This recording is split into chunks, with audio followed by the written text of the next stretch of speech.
అంబేద్కర్ విగ్రహంపై దాడి చేసిన వారిని వెంటనే శిక్షించాలి. నెల్లూరు జిల్లా ఇనమడుగుకు చెందిన వెలగపూడి సీనయ్యతో తనకు ప్రాణహాని ఉందని, తనకు రక్షణ కల్పించాలని all India SC ST BC minority welfare association రాష్ట్ర అధ్యక్షులు డాక్టర్ మిర్యాల వెంకటరమణయ్య చెప్పారు. నెల్లూరులో మీడియా సమావేశంలో మాట్లాడుతూ ఇనమడుగులోని సబ్స్టేషన్ వెళ్లే రోడ్డు ఆక్రమణకు గురైందని, తాను గ్రీవెన్స్ లో జిల్లా కలెక్టర్కి ఫిర్యాదు చేయడం జరిగిందన్నారు. జిల్లా అధికారులు సర్వే చేయాలని ఆదేశించడం జరిగిందన్నారు. దానిని మనసులో పెట్టుకుని కబ్జాదారుడు అయినటువంటి వెలగపూడి సీనయ్య తన బంధువులైనటువంటి బొడ్డు మల్లికార్జున, దార్ల రవికి డబ్బులు ఇచ్చి నా స్థలంలోని ప్రహరీ గోడ హద్దురాలను తొలగించి నా స్థలాన్ని ఆక్రమించారన్నారు. మా బంధువుల చేత నాపై దాడి చేయించేందుకు ప్రయత్నించాడన్నారు. మా వీధిలో ఉన్న అంబేద్కర్ విగ్రహంపై దాడి చేశారన్నారు. నా ఇంటి బయట ఉన్న నా స్కూటర్ను ధ్వంసం చేశారన్నారు. వీటన్నిటికీ కారకులైన వెలగపూడి సీనయ్య చేయిస్తున్నారని, తనను చంపేందుకు రౌడీల ద్వారా కుట్రలు చేస్తున్నాడన్నారు. వెలగపూడి సీనయ్యతో తనకు ప్రాణహాని ఉందని, జిల్లా అధికారులు చర్యలు తీసుకొని తనకు న్యాయం చేయాలన్నారు. తాను నెల్లూరు జిల్లాలో 1990 నుండి అనేక ధార్మిక మరియు సేవా కార్యక్రమాలు చేస్తున్నానని, నా సేవా కార్యక్రమాలు గుర్తించి ఈ నెల 19న అమరావతిలో రాష్ట్ర ఎస్సీ కమిషన్ చైర్మన్ జవహర్ చేతుల మీదుగా అమరావతి కీర్తి పురస్కారాలను అందుకోవడం, వారు నన్ను ఘనంగా సన్మానించారన్నారు. ఇవన్నీ ఓర్చుకోలేక నాపై దాడి చేస్తున్నాడని అన్నారు. ఈ విషయంపై కోవూరు పోలీస్ స్టేషన్లో ఫిర్యాదు చేయడం జరిగిందన్నారు. జిల్లా అధికారులు విచారణ జరిపి ఇరిగేషన్ కాలువ, నా స్థలాన్ని ఆక్రమించిన మరియు నన్ను చంపేందుకు కుట్రలు చేస్తున్న వారిపై చర్యలు తీసుకొని న్యాయం చేయాలని తెలిపారు. నా పేరు డాక్టర్ మిర్యాల వెంకటరమణయ్య. మీడియా మిత్రులకు నమస్కారం. ఈరోజు పత్రికా ముఖంగా కలిసినటువంటి కార్యక్రమంలో అమరావతి కీర్తి పురస్కారాలు సందర్భంగా గత 19వ తేదీ నాడు విజయవాడ ఐలాపురంలో జరిగినటువంటి కార్యక్రమంలో ఆ యొక్క కార్యక్రమానికి ముఖ్య అతిథిగా కొత్తపల్లి శామ్యుల్ జవహర్ గారు అంటే ఆయన గతంలో మాజీ మంత్రివర్యులు, ఎస్సీ కమిషన్ చైర్మన్ ఆంధ్రప్రదేశ్, ఆయన చేతుల మీదుగా ఈ యొక్క కీర్తి పురస్కారాలు అందుకోవటం జరిగింది. గతంలో కూడా ఆయన చాలా మంత్రిగా ఉండి దళితులకు ఎన్నో మంచి కార్యక్రమాలు చేసినటువంటి వ్యక్తి. ఆయన చేతుల మీదుగా నాకు అందుకోవటము, సన్మాన కార్యక్రమం, ఆ కమిటీలో కూడా నేను ఒక గౌరవ అతిథిగా పాల్గొనటము నాకు చాలా సంతోషంగా ఉంది. గతంలో కూడా 1990 నుంచి ఈనాటికి కూడా సేవా కార్యక్రమాలు చేస్తూ ఉన్నాను. ఇనమడుగు గ్రామం మాది, కోవూరు మండలం. ఎన్నో కార్యక్రమాలు చేస్తున్నటువంటి వ్యక్తిని. కానీ ఈ మధ్య ఇనమడుగు గ్రామంలో కరెంట్ ఆఫీస్ సబ్స్టేషన్ రోడ్డు ఆక్రమణకు గురైనది.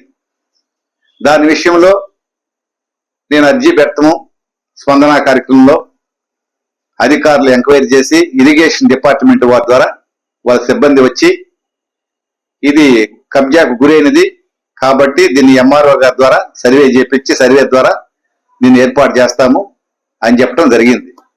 కనీసం 2 నెలలు అవుతుంది. ఇప్పటికీ కూడా ఆ యొక్క సర్వే కార్యక్రమం మొదలు పెట్టలేదు. ఈ యొక్క కబ్జాకు గురైనటువంటి వ్యక్తి వెలగపూడి సీనయ్య, అతని అనుచరులు ఈ మధ్య నా మీదకి మా బంధువులైనటువంటి బొడ్డు మల్లికార్జున మరియు దార్ల రవి అనేటువంటి వ్యక్తులు ద్వారా వాళ్ళకి డబ్బులు ఇచ్చి వారి ద్వారా నా మీదకి ఉసిగొల్పి నా మీద కేసులు పెట్టాలని, నా ఇంటి వెనక ఉన్నటువంటి గత 30 సంవత్సరాలప్పుడు కట్టినటువంటి హద్దులు రాళ్లు తీసివేసి ఈరోజు దడినాటం అయితేనేమి కబ్జా చేశారు. వాళ్ళని అడిగితే గొడవ పెట్టుకుని కేసు పెట్టాలని ప్లాన్ చేశాడు. ఈ వెలగపూడి సీనయ్య అనేటువంటి వ్యక్తి చాలా ముదురు. ఈ మధ్య 1990లో కరోనాకు ముందు ఒక చిన్న కేసు విషయంలో అది మధ్యత్వం జరిగి ఇంకా రాజీ పడే మూమెంట్ లో ఈ వెలగపూడి సీనయ్య ఒక ఎస్సీ కమ్యూనిటీకి జరిగినటువంటి ఒక పెద్ద వ్యక్తి, ఒక మైనార్టీకి చెందినటువంటి వ్యక్తులను కలిసి వాళ్ళ ద్వారా సిఐ గారిని బెదిరించి ఆ కేసు రిమైండింగ్ పంపించడం జరిగింది. అది మన ఈ మధ్య దాంట్లో కేసు కూడా కొట్టివేయడం జరిగింది, రాజీ జరిగి కేసు కూడా కొట్టివేయడం ఉంది. కానీ దాన్ని గోరంతని కొండంతగా చూపించి ఒక దొంగగా ముద్రించినటువంటి గొప్ప వ్యక్తి మన వెలగపూడి సీనయ్య.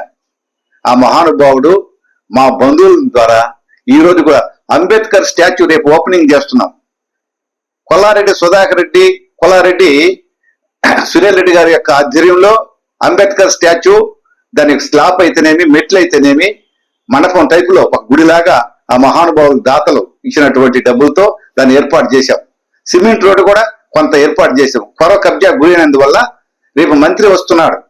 మంత్రి ద్వారా కూడా ఇనమూరు గ్రామానికి ఒక 20 లక్షల రూపాయలు అంబేద్కర్ భవన్ మరియు రీడింగ్ రూమ్ అంటే గ్రంథాలయం టైప్ లో కూడా సెంట్రల్ మినిస్టర్ ద్వారా ఫండింగ్ ఏర్పాటు చేయడం జరుగుతుంది. ఇవన్నీ కూడా డెవలప్ చేయాలనే ఉద్దేశంతో ఆ రోడ్డు విస్తరణ కోసం నేను అర్జీ పెడితే అతని కడుపులో పెట్టుకొని వెలగపూడి సీనయ్య నన్ను చంపించేదానికి కూడా నేను సిద్ధపడ్డాడు. నెల్లూరులో రౌడీల చేత కూడా నన్ను ఈ విధంగా ప్రాణహాని జరిగే విధంగా ఉంది. మొన్న కూడా ఈ విధంగా జరిగింది. కానీ అంబేద్కర్ స్టాచ్యూ కుడికాలు, ఆ యొక్క ఎడమ కాలు పగలగొట్టడము, కొంతమంది లేచేటప్పటికి పరిగెత్తడం అయితేనేమి, నా యొక్క బండి స్కూటర్ యాక్టివా బయట ఉంటే దాన్ని గుల్లగుల్ల చేసేసారు. నన్ను చంపాలని కూడా ప్లాన్ చేశాడు. ఈ ఎలగపూడి సీనయ్యకి నేను కొరకరాని కొయ్యి అయిపోయా. ఇనమూరు గ్రామంలో డెవలప్ జరుగుతూ అభివృద్ధి కార్యక్రమాలు అడ్డుకున్నటువంటి మొదటి వ్యక్తి అతను. ఈరోజు నాకు ఎలగపూడి సీనయ్య వల్ల నాకు ప్రాణహాని ఉంది. నేను ఈరోజు కలెక్టర్ గారికి వినతి పత్రం ఏర్పాటు చేస్తూ ఎస్ఐ గారు కూడా వినతి పత్రం ఏర్పాటు చేయడం జరిగింది. నాకు ప్రాణహాని ఉంది, మా బంధువులు నిసుగొలిపి మా బంధువుల ద్వారా నాకు ఈ విధంగా నన్ను చాలా గురి చేస్తున్నాడు, బాధ పెడుతున్నాడు. కాబట్టి ఎలగపూడి సీనయ్య విషయంలో నాకు ప్రాణరక్షణ కలిగించండి. ఆయన ఏం తోపేం కాదు, ఆయన తోపు కాదు ఆయన. కానీ నెల్లూరులో ఉన్నటువంటి ముదురులు ఉన్నారు కొంతమంది రవిడీలు, రవిడి సీటర్లు, విగ్రహాల దొంగలు. ఇలాంటి దొంగలతో చేతులు కలిపి వాళ్ళకి డబ్బులు ఇప్పించి వాళ్ళ ద్వారా నన్ను ఈ విధంగా చేస్తున్నాడు. అంతేగాని ఇనమడుగులు నన్ను ఏం చేస్తారండి కాదు. కానీ అధికార పరంగా నేను అధికారులకు తెలియజేసుకుంటున్నా. కాబట్టి ఎలగపూడి సీనయ్యని ఆ కబ్జా చేసినటువంటి స్థలాన్ని, ఆ సిమెంట్ రోడ్డు విషయంలో అయితేనేమి, అది కాల విషయంలో అయితేనేమి, గ్రామానికి ఎంతో ఉపయోగమైనటువంటి ఆ యొక్క స్థలాన్ని ఆ కబ్జాదారుల నుంచి తొలగించి రేపు జరగబోయేటటువంటి అంబేద్కర్ యొక్క విగ్రహం, నూతన విగ్రహాన్ని ప్రతిష్టకు మాకు సహాయ సహకారాలు అందిస్తారని అధికారుల పరంగా కలెక్టర్ గారిని విన్నవించుకుంటూ ఉన్నాం. ఈరోజు నా ఇంటి వెనక పక్కనటువంటి స్థలాన్ని, నా స్థలాన్ని, నా అద్దులు రాళ్లు తీసేసేసి దడిగట్టి ఆక్యుపై చేశారు, కబ్జా చేశారు. మా బంధువుల చేత చేపించాడు, డబ్బులు ఇచ్చి చేపించాడు. కాబట్టి ధర్మము, న్యాయము, చట్టం తన పని తను చేసుకుపోతూ ఉంటుంది. చట్ట ప్రకారం నేను పోతున్నా. ఎంత చేసినప్పటికీ కూడా నేను తొలగకుండా ఓర్పు సహనంతో ఒక పెద్దల సమక్షంలో తీర్మానం చేయాలనే ఉద్దేశంతో నేను ఈ యొక్క ప్రెస్ మీట్ ఇస్తున్నా. ఇప్పుడు ఎస్ఐ గారు కూడా తెలపడం జరిగింది.